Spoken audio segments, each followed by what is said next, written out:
In a previous video, I talked about this popular misconception that the divinity of Christ was decided in AD 325 at the Council of Nicea, a misconception that's propagated on the internet and in books like the Da Vinci Code. That really was not the case. The historical record is very clear. It wasn't the divinity of Christ that was being decided. It was formulating a response to Arius and some of these supporters who were proposing a radical notion of how to understand the divinity of Christ, that he was really a created God, so to speak. In other words, they were attempting to articulate how his divinity should be properly understood.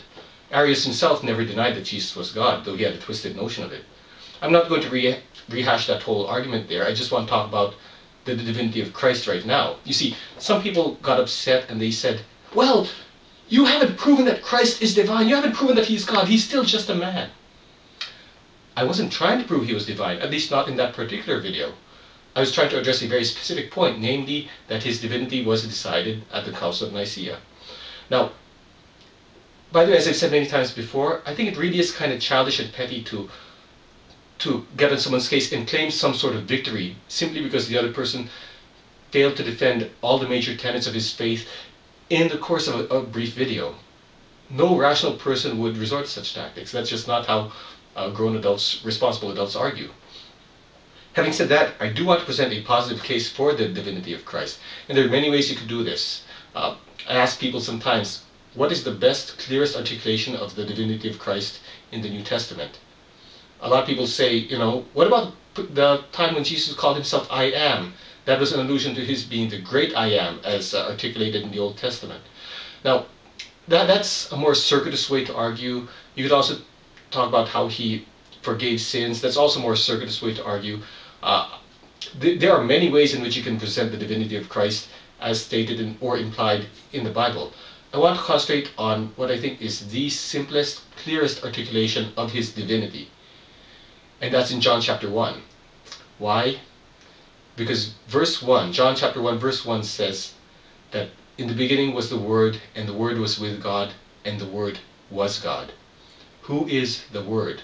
Verse 14 makes that clear. Verse 14 says that the Word came to earth and dwelt among us. It's a very clear allusion to Jesus Christ himself. In fact, since the entirety of John's Gospel is about the life of Christ, there's just no way you can dance around that implication. Now, what if somebody says that, you know, it just says that the Word was God. It doesn't say he was the God. Maybe he was just a God. The Jehovah's Witnesses will argue that way because they try to translate the very first verse differently. They say the Word was a God rather than God. Well, I owe this approach to Greg Koukl of Stand to Reason. I think it's a very brilliant approach. All you have to do is point to verse 3. Verse 3 of John chapter 1 says, all things were made through him, through the Word. And without him, nothing was made that was made. In other words, without the Word, or apart from the Word, to use the language in the Jehovah's Witnesses Bible, the New World Translation, nothing was made that was made. Now, some might dance around that by saying, well, you can interpret apart from in two different ways. You could say it means without him, nothing was made, or you can say that it means except for him, nothing was made. The latter interpretation makes no sense. Except for Jesus, nothing was made? That's just nonsensical. Of course there are things except for Jesus that were made. We're living proof of that. The world is living proof of that.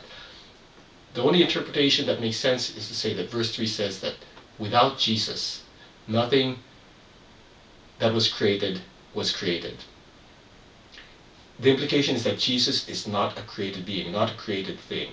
He is the uncreated Word. And he is God, according to verse 1. By the way, why is Jesus called the Word?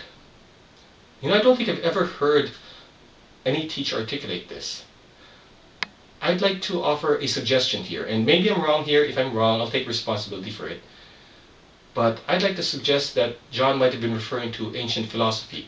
We all know Socrates and Plato and Aristotle, the most famous of the Greek philosophers. Well, long before the time of Socrates, you had the so-called pre-Socratic philosophers, people like Thales and Parmenides and company.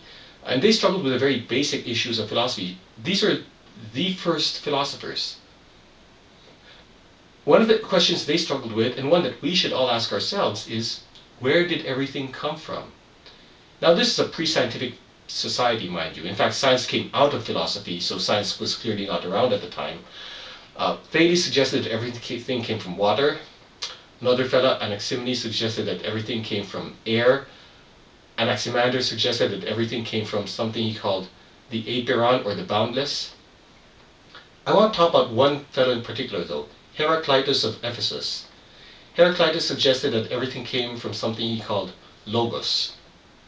Now, I'm not going to attempt to dissect his words completely. We just don't have time for that. And people disagree on exactly what he meant anyway. However, the point is that he said that logos is the thing from which everything came from. I propose that when John said that Jesus was the Word, he was saying, hey, you know the thing that created all things, that everything's supposed to have come from? That's Jesus Christ himself. By the way, there's a lot more behind that word logos. Logos is translated as the word, but can have a multitude of other meanings. It can also mean idea, thought. It can mean reason, rationality. So you could also say that logos was not just the thing from which everything came from, but it's also reason, logic incarnate. That's where the word logic comes from, logos. So that's my idea there. John, I believe, was emphasizing the fact that Jesus is the one who created all things. That's why he called him Logos, and that's why in verse 3 he said that apart from him nothing was created.